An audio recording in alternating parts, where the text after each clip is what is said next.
আপনারা সবাই কেমন আছেন? আশা করি আল্লাহর অশেষ রহমতে খুব ভালো আছেন।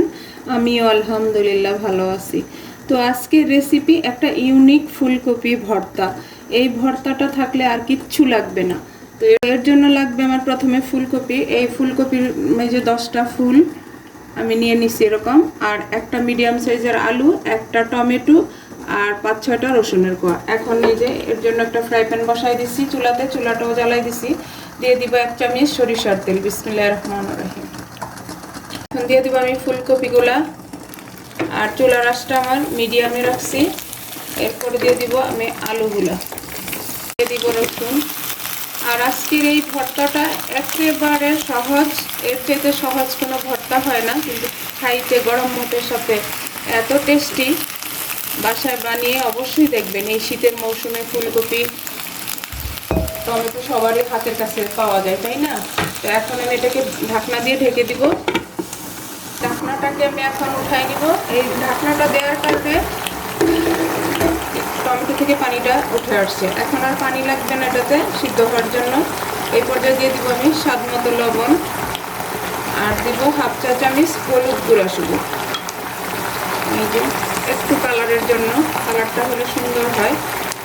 তো প্লিজ আমার ভাই বোনেরা, আজকের এই ভর্তা রেসিপিটা যদি আপনাদের কাছে একটু ভালো লাগে তাহলে আমার চ্যানেলটাকে সাবস্ক্রাইব করবেন, লাইক করবেন, শেয়ার করবেন এবং কমেন্টস করবেন প্লিজ।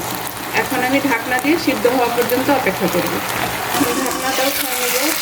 মাশাআল্লাহ মাশাআল্লাহ, অনেক সুন্দর একটা গান চলে আসছে। এখন এগুলো আমি ভালোভাবে একটু পোড়া পোড়া করে নেব। তো যারা ফেসবুক পেজ থেকে দেখতেছেন তারা অবশ্যই আমার পেজটাকে লাইক শেয়ার কমেন্টস করে দেবেন। প্লিজ আমার ভাই বোনেরা আমার পাশেই থাকবেন। আর একেবারে সহজ উপায়ে আজকের এই রেসিপিটা অবশ্যই বাসায় ট্রাই করবেন। এই ফুলকপি, আলু আর টমেটো তো একেবারে গলে গেছে। দেখেন, যদি টমেটোটা ভালো হয় তাহলে কিন্তু একেবারে গলে যায়, তাই না? তো এখন এটাকে একটু আমি পোড়া পোড়া করে তারপর নামাই নেব।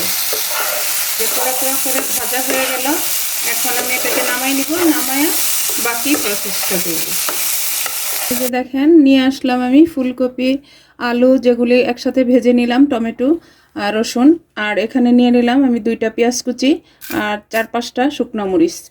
এটা শুকনো খোলা টেলে নিছি। এখন আমি ভর্তাটা বানাবো। আর যেহেতু ফুলকপিতে আমার লবণ দেওয়া আছে, এখানে আমি অল্প একটু দিব। তো যখন আপনারা বানাবেন তখন বুঝেই বানাবেন। এই ভর্তাটা দিয়ে গরম ভাত, আমার তো মুখে এখনই পানি চলে আসতেছে, এত টেস্টি হয়। এই যে এখন পেঁয়াজটাকে এর সাথে কচলাই নিব। তো প্লিজ আমার ভাই বোনেরা আমার আজকের এই রেসিপিটা অবশ্যই বাসায় ট্রাই করবেন। এই যে মাখা হয়ে গেল, এখন সব কিছুর সাথে মিশাই নিব। এটা টেবিলে থাকলে আপনার বাসায় সবাই একেবারে চেটেপুটে খেয়ে নেবে, এরকম একটা ভর্তা। তো প্লিজ আমার ভাই বোনেরা, বারবার একই কথা কিন্তু বলতেছি, আপনারা অবশ্যই ট্রাই করবেন। মাশাল্লাহ মাশাল্লাহ।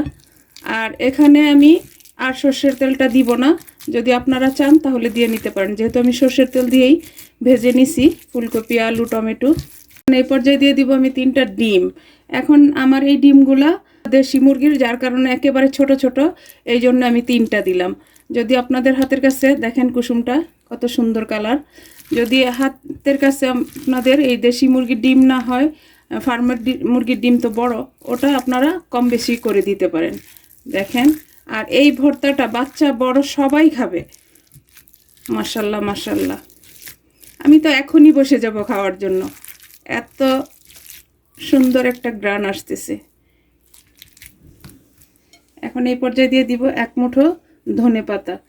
আর ভর্তাতে তো অবশ্যই ধনেপাতা দিতে হয়, তাই না? ধনেপাতা ছাড়া তো ভর্তা যেন মুখে স্বাদ আসেই না। দেখেন, একেবারে অল্প উপকরণে, ঘরে থাকা উপকরণ দিয়েই আমি আজকে আপনাদের সাথে ইউনিক একটা ভর্তা রেসিপি শেয়ার করলাম। হয়ে গেল আমার ভর্তা বানানো। এখন আমি এটাকে সার্ভ করে নিব। সার্ভ করে আমি আপনাদের সাথে শেয়ার করতেছি। দেখেন, মাশাল্লাহ মাশাল্লাহ, ভর্তার লুকটা কি! লুক দেখেও মনে চায় যে এখনই বসে যাই খাওয়ার জন্য। তো যাই হোক, এখন আমি এই উপর দিয়ে সামান্য একটু সরিষার তেল দিয়ে দিলাম। আর আপনারা চাইলে বললামই তো পুরাটাতে দিতে পারেন। মাশাল্লাহ মাশাল্লাহ। তো যাই হোক, একেবারে ঘরোয়া উপকরণ দিয়ে চেটেপুটে খাওয়ার মতো একটা ভর্তার রেসিপি আমি আপনাদের সাথে শেয়ার করলাম। আজকে আমার এই ভর্তাটা বানানো শেষ হয়ে গেল। আমি আপনাদের কাছ থেকে বিদায় নিব, আবার নতুন কোনো রেসিপি নিয়ে আসব। আল্লাহ হাফিজ।